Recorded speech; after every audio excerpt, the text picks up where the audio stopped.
आइए जानते हैं श्री परशुराम जी के बारे में, जिनका अवतार ही धर्म की स्थापना और समाज निर्माण के लिए हुआ था। भगवान श्री परशुराम ने समाज निर्माण और राष्ट्र निर्माण के लिए 2 बार विश्व यात्रा की। संसार के हर क्षेत्र में उनकी उपस्थिति के चिन्ह मिलते हैं।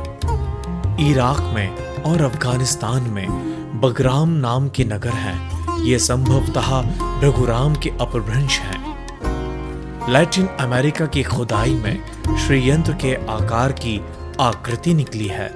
यह वही श्री विद्या है जो भगवान श्री परशुराम जी ने संसार को दी है।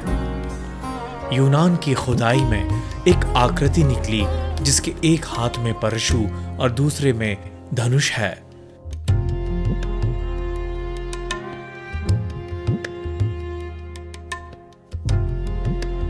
माना जा रहा है कि यह प्रतीक भी श्री परशुराम जी का ही है।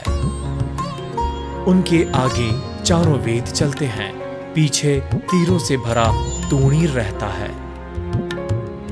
वे श्राप देने और दंड देने दोनों में समर्थ हैं। वे मानते थे कि व्यक्ति निर्माण में संतुलन होना चाहिए, ज्ञान का भी और विज्ञान का भी, शक्ति का भी और सामर्थ्य का भी।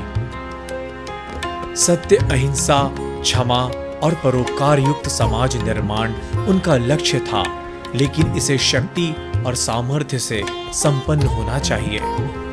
वे मानते थे कि धर्म की रक्षा के लिए और सत्य की स्थापना के लिए यदि हिंसा होती है तो वह भी अहिंसा है।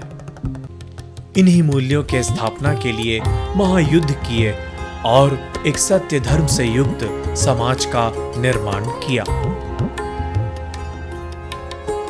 भगवान श्री परशुराम जी के बारे में एक झूठा प्रचार यह है कि उन्होंने 21 बार क्षत्रियों का विनाश किया। सबसे पहले तो यह कि परशुराम जी का अवतार सतयुग के समापन और त्रेता के प्रारंभ के मिलन बिंदु पर हुआ था। इस काल में ब्राह्मण और क्षत्रिय शब्द प्रचलन में ना थे। ऋषियों और राजाओं को उनके कुलों से जाना जाता था। उस काल में प्लानिंग ऋषियों के हाथ में थी और एग्जीक्यूशन राजाओं के हाथ में था। यह परंपरा ईसा के 400 साल बाद तक चली। योजना पूर्वक दोनों में विवाद पैदा किया गया। सबसे पहले कालिदास के रघुवंश में यह संदर्भ आया और इसके बाद के सारे साहित्य में आने लगा।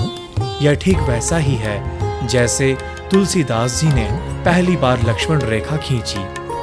इससे पहले किसी राम कथा में लक्ष्मण रेखा नहीं मिलती, लेकिन तुलसीदास के बाद हर साहित्य में रेखा मिलती है। उसी प्रकार रघुवंश के बाद क्षत्रिय लिखा जाने लगा। इससे पहले संस्कृत में छत्रम छाया शब्द आया है, जिसका अर्थ राज्यों का क्षय होता है, ना कि क्षत्रिय समूह का।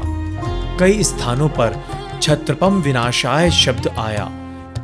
इसका अर्थ राजाओं का विनाश होता है, लेकिन दोनों को हिंदी में क्षत्रिय ही लिखा गया। वे 21 स्थान हैं और वह 21 राजा हैं जिनसे परशुराम जी का संघर्ष हुआ है।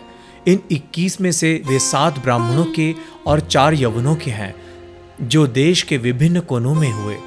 एक शब्द ब्रह्मद्रुह आया, जिसका अर्थ होता है ब्रह्म यानी परमात्मा की परम सत्ता।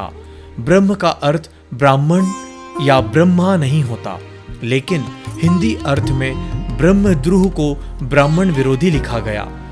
ब्रह्म यानी ईश्वर। ब्रह्मद्रोह का अर्थ हुआ जो ईश्वर के विरोधी हैं, जो स्वयं को ही ईश्वर घोषित कर देते हैं या जो ईश्वर का पूजन रुकवाते हैं, जैसे रावण ने किया। यह एक समाज को बांटने का बड़ा षड्यंत्र है। समाज के प्रबुद्ध वर्ग की जवाबदारी है कि वे विभाजनवादी षड्यंत्रों से समाज को सावधान करें। तब तक जुड़े रहिए। अगले वीडियो में जल्द मिलते हैं एक नई जानकारी के साथ।